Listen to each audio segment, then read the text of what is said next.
अस्सलाम वालेकुम फ्रेंड्स, कैसे हैं आप सब लोग। आई होप आप सब लोग बहुत अच्छे होंगे। अल्हम्दुलिल्लाह मैं भी ठीक ठाक हूँ। तो अच्छा, अभी मैं जस्ट एडिटिंग करके फ्री हुई थी, तो मैंने सोचा कि कुछ करते हैं ना। तो मुझे अभी एक काफ़ी दिनों से मेरा काम ना पेंडिंग पड़ा हुआ था, मेरे जहन में था कि मैं आप लोगों के साथ शेयर करूं। तो ये देखें जी, मेरा रजिस्टर है जिस पर मैंने लिखी हैं ये कुछ आयत और कुछ डेली अस्कार। तो ये मैं ना लिख कर लगाने वाली हूँ अपनी वॉल पर यहाँ पर, क्योंकि ना ऐसा है कि ये मुझे वैसे तो याद है ज़बानी, लेकिन ये एक रिमाइंडर है। और मेरी पहले आदत थी कि जब मैं ना किसी चीज़ को मुझे बार बार याद रखना होता था ना, तो मैं इसको इस तरह पेपर पे लिख के वॉल पे पेस्ट कर लिया करती थी। तो आज मैंने बहुत दिनों बाद ये एक्टिविटी की और मुझे बहुत मज़ा आया है।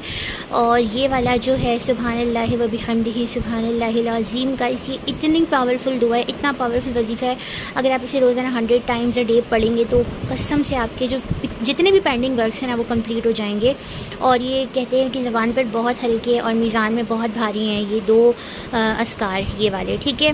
और इसके अलावा ये दुआए हाजात है, आप इसे किसी भी उसमें पढ़ें, मुसीबत परेशानी तंगी तकलीफ़ में, तो ये आपका काम जल्द से जल्द हो जाता है ना। तो ये मेरी आजमाई हुई बात है और अल्हम्दुलिल्लाह मैं इससे रोज़ाना बेनिफिट लेने की अब कोशिश करूँगी, क्योंकि इंसान का माइंड भूल जाता है। तो बस ये था। और मैं दिखाती हूँ आपको, ये वाले पेन्स मैंने मंगवाए थे स्पेशली रिजवान से ना।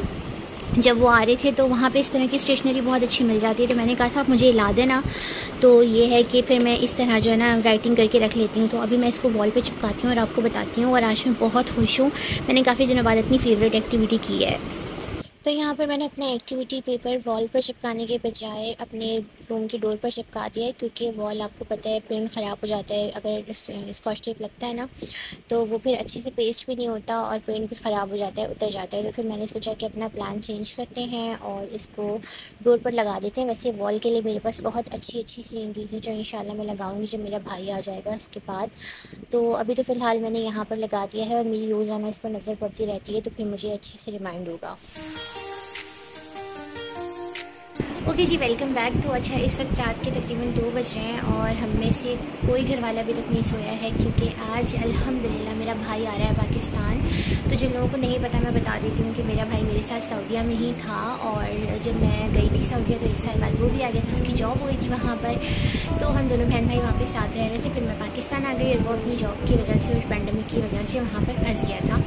तो फाइनली आज वो आया। तो आज 28 स्टार्ट हो चुकी है, 28 अक्टूबर, और 27 ख़त्म हो गई है। तो आई डोंट नो आपको ये ब्लॉग कब मिलेगा, बट इंशाल्लाह मैं कोशिश करके बहुत जल्दी अपलोड कर दूँगी ना। तो हम लोग इतने ज़्यादा खुश हैं अल्हम्दुलिल्लाह कि आज खुशी में कोई नहीं सो रहा है। उसके आने की तैयारी हो रही है, अब उसकी अर्ली मॉर्निंग फ़्लाइट है, तो इंशाल्लाह वो 5:10 तक पहुँच जाएगा अगर कोई डिले ना हुआ फ़्लाइट में। तो बस अभी हम लोग उसी की तैयारियां कर रहे हैं। और अभी आपको मेरे मुँह पर बहुत सारी वैसलीन नज़र आ रही होगी, क्योंकि मैंने भी बात किया था थोड़ी देर पहले और मेरा मुँह इतना ज़्यादा ड्राई हो रहा था कि मैंने मॉइस्चराइज़र लगाया, लेकिन फिर भी ड्राइनेस कम नहीं हो रही थी, तो मैंने भर के ना वैसलीन लगा ली अभी अपने मुँह पर है। तो इसीलिए ना मुझे समझ नहीं आ रहा मैं बोलूँ क्या, इतनी एक्साइटेड हो रही हूँ। तो बस ना अभी मैं बनाऊँगी उसके लिए थोड़ा सा नाश्ता हल्का फुल्का, क्योंकि वो बहुत ट्रिकी है, उसकी इतनी ज़्यादा चॉइसेस नहीं है। तो उसने खाने की तो फरमाइश की हुई है, तो खाना तो ऑब्वियसली दोपहर में बनेगा, लेकिन नाश्ते में मैं सोच रही हूँ कि आलू और सोया की सब्ज़ी बना लेती हूँ, और इसके अलावा अंडा हो जाएगा और कबाब वगैरह फ्राई कर लेंगे, तो ये हो जाएगा सिंपल सा नाश्ता। तो अभी मैं जा रही हूँ सब्ज़ी बनाने के लिए, क्योंकि फिर सुबह में इतनी ज़्यादा हबड़ दबड़ हो रही होगी ना कि काम नहीं हो पाएगा। तो मैं भी एयरपोर्ट जाऊँगी इंशाल्लाह ताला उसको रिसीव करने के लिए। तो इसलिए मैं सोच रही हूँ कि मैं अपने हिस्से का काम ख़त्म कर लूँ जल्द से जल्द। वैसे तो काफ़ी सारी तैयारियाँ हो चुकी हैं, बट स्टिल अभी बहुत सारे काम रहते हैं। तो चलिए जल्दी से तैयारी स्टार्ट करते हैं और आपको मैं लेकर चलती हूँ अपने साथ किचन में। तो जी, यहाँ पर मैं आ चुकी हूँ अभी किचन में और मैं बनाने लगी हूँ आलू और सोया मेथी की सब्ज़ी। तो आप लोग हैरान होंगे कि मेरा भाई 3 साल बाद आ रहा है और मैं इतना सिंपल सा खाना बना रही हूँ, बल्कि नाश्ता बना रही हूँ। तो फ्रेंड्स, उसने ख़ुद फरमाइश की थी, और मेरा भाई वो बंदा है जिसे गोश्त और चिकन से ज़्यादा जो है वो दालें और सब्ज़ियाँ बहुत पसंद हैं। तो उसने ख़ुद फरमाइश की थी, तो हम लोगों ने सोचा नाश्ते में सब्ज़ी बना लेते हैं, साथ में पराठे, अंडे और कबाब वगैरह फ्राई कर लेंगे। बट उसने कबाब फ्राई करने से भी मना कर दिया था, बस उसको पराठा, अंडा और ये आलू खाने थे। और यहाँ पर मैं आपको दिखा रही हूँ क्यूट से टमाटर। काफ़ी दिनों बाद ऐसे टमाटर आए, क्योंकि आजकल टमाटर के जो हालात चल रहे हैं ना बहुत ही ख़राब चल रहे हैं। तो बहुत ही सिंपल सी रेसिपी, और मेरे पास ये बिल्कुल थोड़ा सा ही सोया मेथी पड़ा हुआ था, थोड़ा सा रखा हुआ था, तो मैंने सोचा ये भी ऐड कर लेते हैं। और ना खाना बनाने के साथ साथ मैं आपको बताती हूँ कि मैं यहाँ पर मैं बहुत बुरा फ़ील कर रही थी, क्योंकि मैंने सोचा था जब मेरा भाई आएगा तो मैं बहुत अच्छे से इसका वेलकम करूँगी, क्योंकि वो 3 साल के बाद आ रहा है। तो हम लोगों ने बहुत सारी प्लानिंग्स की हुई थी वेलकम की, बट एंड टाइम पे क्या हुआ ना कि हमारा प्लान एग्जीक्यूट नहीं हो सका। बस सारा प्लान हमारा ख़राब हो गया, जो हमने सोचा था वो हो नहीं सका।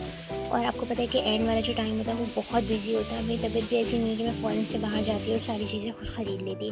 और बुरा मुझे इसलिए भी ज़्यादा लग रहा था क्योंकि मेरा भाई उम्रा करके आ रहा था, माशाल्लाह वो 2 से 3 उम्रा अदा कर चुका है वहाँ पर। तो मैंने इस हिसाब से सोचा था कि उसका अच्छा सा वेलकम होना चाहिए। प्लान्स आपके कामयाब नहीं होते ना तो बहुत गुस्सा आता है, और मुझे यहाँ पे गुस्सा भी आ रहा था, अफसोस भी हो रहा था, बस बहुत मिक्स फीलिंग थी। तो जी यहाँ पर देखिए हमारी सब्ज़ी भी डन हो चुकी है। बहुत सिंपल सी रेसिपी है। पहले मैंने इसको गार्लिक और ज़ीरे में फ्राई कर लिया था, सोया मेथी को, देन आलू ऐड किए, फिर 3 बेसिक से मसाले, और अब मैं टमाटर डाल के मैं इसको दम दे दूँगी और दैट्स इट। यहाँ पर हमारी सब्ज़ी हो जाएगी रेडी। और तकरीबन 4:30 बजे का यहाँ पर टाइम हो रहा है, और मुझे पता चल गया था कि भाई की फ़्लाइट लेट है। हस्बैंड ने मुझे बता दिया था कि वो 1 घंटा लेट फ्लाई किया था, तो फिर उन्होंने मुझे कहा कि आप लोग भी 1 घंटा लेट एयरपोर्ट जाना, वरना बिला वजह की बहुत लंबी वेटिंग करनी होती है। और आपको पता है कि हमारी PIE वाली फ़्लाइट्स का सिस्टम कितना स्लो होता है। उनको तकरीबन वहाँ पे इमिग्रेशन में ही 2 घंटे लग गए थे। तो बस फिर उसी हिसाब से हम लोग भी निकले थे, और बस यहाँ पे फजर हो गई है। हम लोग नमाज़ वगैरह पढ़ने के बाद ना निकल चुके थे, और अब देखिए हल्की हल्की सी रोशनी हो रही है, दिन निकलना शुरू हो गया है। तो ये वाला टाइम बहुत ही प्यारा लगता है। जब इस टाइम बाहर आओ ना तो कसम से बहुत फ्रेशनेस फील होती है। तो रास्ते में तो बस हल्का हल्का अंधेरा था, और देखिए अब यहाँ पे जब हम एयरपोर्ट के करीब है ना तो अच्छी खासी रोशनी हो गई है, बहुत प्यारा लग रहा था। यानी कि ना बहुत कूजी सा एनवायरनमेंट था। मौसम भी काफ़ी ठंडा हो रहा है। तो यहाँ पर हम लोग पहुँच चुके हैं अभी एयरपोर्ट पे, और मैंने आज पहनी थी अपनी न्यू वाली स्लीपर जो मैं लेकर आई थी स्पेशली अपने भाई को रिसीव करने के लिए। तो यहाँ पर अभी हम लोग जा रहे हैं, एयरपोर्ट के अंदर जा रहे हैं।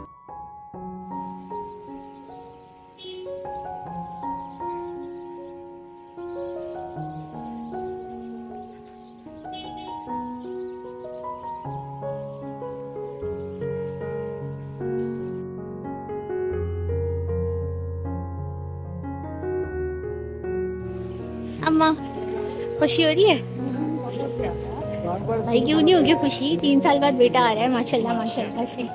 खुशी तो हम लोगों को भी हो रही है बहुत ज़्यादा। और मैंने यहाँ पर अम्मी के रिएक्शंस नोट करी थी, माशाल्लाह वो कितनी ज़्यादा खुश थी। और फॉर्चुनेटली हम लोगों को बिल्कुल फ्रंट पे जगह भी मिल गई थी। आज शायद फ्राइडे था जिसकी वजह से इतना ज़्यादा रश नहीं था एयरपोर्ट पर, या फिर इनकी फ़्लाइट्स कम थी, तो हम लोग बिल्कुल फ्रंट पे खड़े थे। और ये देखिए यहाँ पर आ गया मेरा भाई, और यकीन करें आप हम लोग इतना ज़्यादा उसको देख के इमोशनल हो गए ना। अभी आप देखिएगा अम्मी आगे इतना रोएंगी उसे गले लगा के।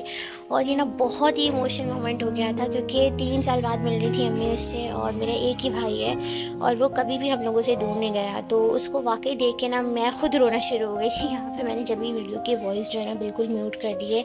मैं वॉइस ओवर चला रही हूँ वो सिर्फ और सिर्फ इसलिए क्योंकि मैं नहीं चाहती थी कि हम लोगों का रोना धोना इस तरह पब्लिक हो। तो अब वो भी बहुत इमोशनल हो गए थे, और अम्मी तो उसको गले लगा के रोने ही लगी थी कि मैं उनको चुप करवा दी थी कि अम्मी चुप हो जाए, आसपास के लोग देख रहे हैं। और वाकई ये जगह ही ऐसी है ना कि यहाँ पे आके कोई भी बंदा यहाँ पे खुश भी होता है और दुखी भी बहुत होता है। तो यहाँ देखिए मेरी अम्मी कितना बुरा रो रही है, और मैं भी यहाँ पे बहुत ज़्यादा रो रही थी।